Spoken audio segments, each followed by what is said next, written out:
Hello everyone, good morning বন্ধুরা। আমার আরও একটি নতুন ব্লগে সকল বন্ধুদেরকে অনেক স্বাগত, অনেক অনেক ভালোবাসা দিয়ে। দেখো বন্ধুরা, এখান থেকেই ব্লগটি শুরু করে নিলাম। এখন ঘড়ির কাঁটায় বাজে সকাল 9টা। বরকে ব্রেকফাস্ট করে দিয়ে খাইয়ে দাইয়ে বরকে বর দোকানের দিকে বেরিয়ে গেছে। তারপরে আমি কাজে হাত লাগিয়ে দিয়েছি। দেখবে সাধারণত বাড়িতে ব্যাটা ছেলে থাকলে কাজে হাত লাগানো যায় না। তা সবার প্রথমে আমি সমস্ত কাজ করে নিয়ে ভাবলাম আজকে একটু বাথরুমটা একবারে পায়খানা করব না, আজকে বাথরুমটা পরিষ্কার করে নেব। ঝুলগুলো হয়েছে, একটু ঝুল ঝাড়ন দিয়ে ভালো করে পরিষ্কার করে নিচ্ছি। তো বন্ধুরা, আশা করছি আমার ভিডিওটি তোমাদের ভালো লেগে থাকবে। যদি কোথাও কোনো অংশ ভালো লেগে থাকে লাইক, কমেন্ট আর চ্যানেলটিকে একটু সাবস্ক্রাইব করে দিয়ে পাশে থাকা অনুরোধ রইল বন্ধুদের কাছে। আর বন্ধুদের কাছে আরও একটা অনুরোধ রাখছি আমি, বন্ধুরা প্রথম থেকে শেষ পর্যন্ত ব্লগটি তোমরা দেখবে, তাহলে তোমাদের ভালো লেগে থাকবে। তো দেখো বন্ধুরা, আমি আমার মতন কিন্তু কাজ করে নিচ্ছি। এগুলো তার রোজকার কাজ না, হয়তো মাসে একবার কখনো করে থাকি। এগুলো রোজকার করার মতো অত সময়ও থাকে না, কিন্তু সংসারে কাজ করে আজকে ভাবলাম একটু পরিষ্কার করে নিই। দেখবে পরিষ্কার করলে কিন্তু ভালোও লাগে, বাথরুমটা পরিষ্কারও থাকে। তাই এখানে আমি একটু নিচটাও ভালো করে একটু ঘষে নিয়ে জল দিয়ে ভালো করে ধুয়ে নেব।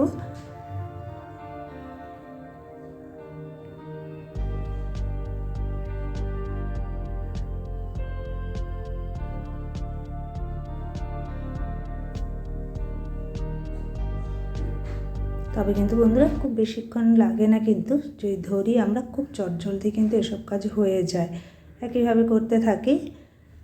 তো দেখো এখানে আমার কিন্তু পরিষ্কার করা হয়ে গেছে। এবার একটু জল দিয়ে ধুয়ে স্নানটা সেরে নেব একবারে।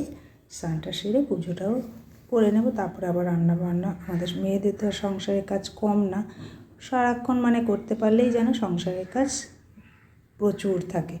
সংসার থেকে তো আর আমরা ছুটি পাওয়ার জো নেই। দেখো বন্ধুরা, পরিষ্কার করার পর দেখতেই কত ভালো লাগছে নিচ থেকে ওপর থেকে। তা আমি এখানে পুজোটাও সেরে নিলাম। আমার পুজোও কমপ্লিট হয়ে গেছে, একটু আরতি করে নিচ্ছি।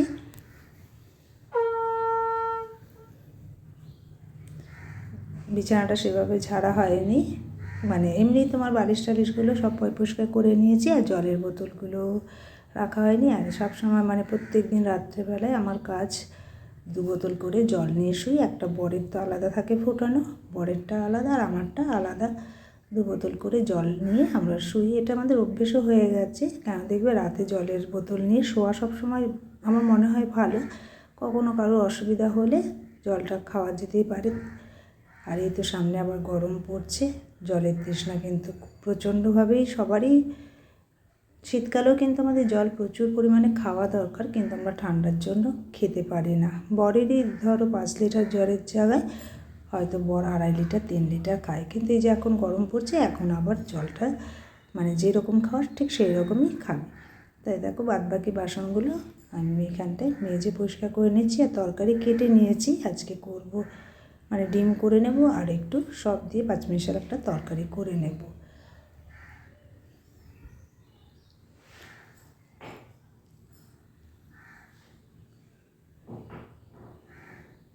রান্নাঘরটা খুবই ছোট, তার জন্য আমি যখনের বাসনগুলো একদম জমা করি না, সঙ্গে সঙ্গে বাসনটা মেজে নেওয়ার চেষ্টা করি। আর বাসনগুলো দেখো এখানে গুছিয়ে নিচ্ছি, আর এটা একটু তাকটা একটু মুছে নিচ্ছি। দেখা যায় কি প্রত্যেক সময় তেল কাজটা হয়ে যায়, খুব অসুবিধা হয় তখন। আর দেখো এটা পাঁচমিশালি সবজিটা একটু বয়েল করতে বসিয়ে দিলাম। তার ফাঁকে আমি একটু টেবিলটাও পরিষ্কার করে নিচ্ছি।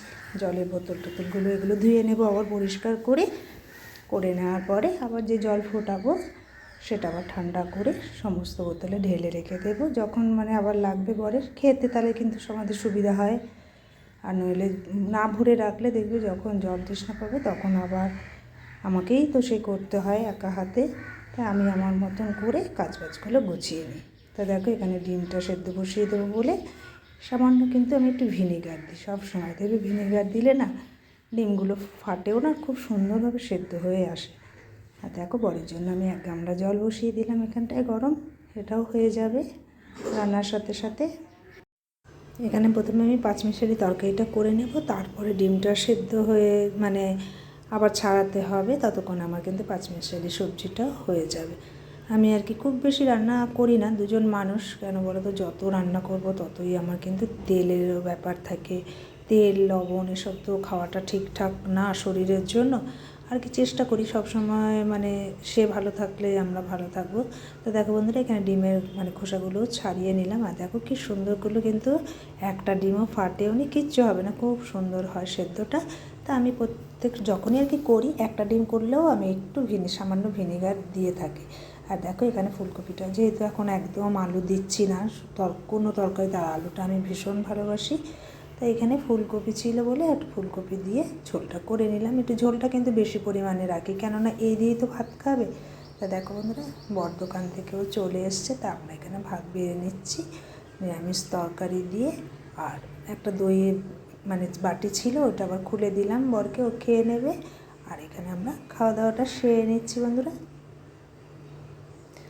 দেখো বন্ধুরা, আজকে না একটু রেস্ট নিতে পারেনি বর, মানে আমিও, সেও ঘুমায়নি, এসে ডাকছে একটু কাজ করাবো। এত বর্ষায় না জল হয়ে যায়, অনেক বছর ধরে আমরা জলটাকে সহ্য করছি। আর ঘরগুলো দেয়ালগুলো কেমন হয়েছে, আমাদের মতো ফ্যামিলিতে জানো না, বরের ওষুধ চালিয়ে আর এইসব কাজ করানো মানে একদমই সাধ্যের বাইরে। কি করব বলো, কষ্ট হলেও তাও করে নিতে হচ্ছে। তা বন্ধুরা দেখো, একটু চা করে দিয়ে দিলাম, দুটো বিস্কুটে হবে না, বর আরও দুটো দিল, তা এখানেই রেখে দিলাম, টাটা।